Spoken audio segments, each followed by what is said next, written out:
So here's what I want to do this morning. If you are a dad, would you please stand up right now and stay standing? Then stand up. It's good. So men, I want to talk to you for just a moment. And the reason I want to talk to you is because I've seen how important fatherhood is.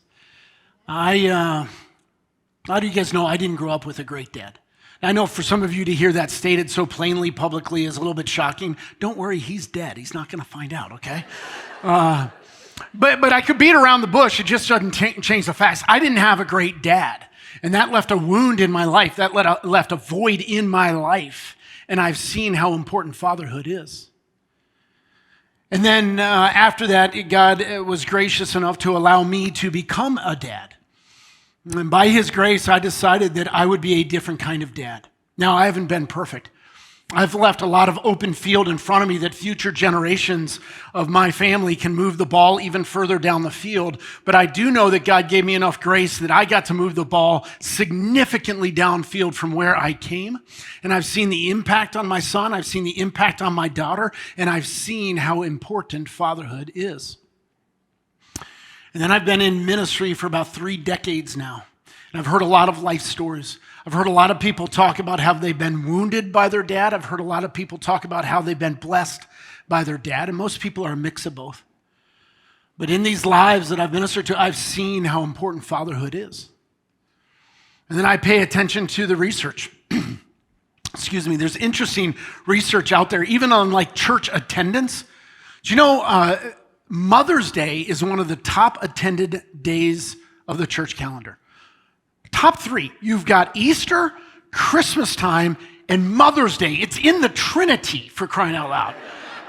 Mother's Day, mothers lead their family to church. Father's Day, lowest attended day of the church calendar.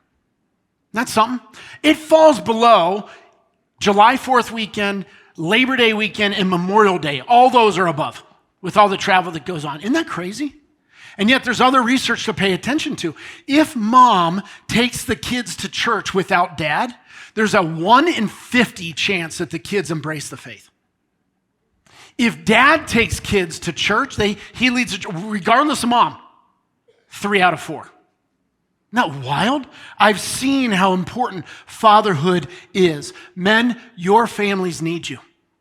They need you to love them. They need you to serve them. They need you to lead them. They need you to be strong, and they also need you to be tender and gentle. Most of all, your families need you to lead the charge in walking with Jesus and then to point them to the Lord. After all, what we do as fathers is just an echo of our Heavenly Father. We are actually standing in His place for our little families here on earth. And what we do as fathers is supposed to be worship given right back to our Heavenly Father. It's a really big deal. Fatherhood is a great honor, but it is a huge responsibility. And I know you screw up. I know you have, and I know you will. And I hope and pray that you will give your families the gift of your humility. Own it like a man. And give your humility and then grow. Grow, and may our families be blessed by our fatherhood.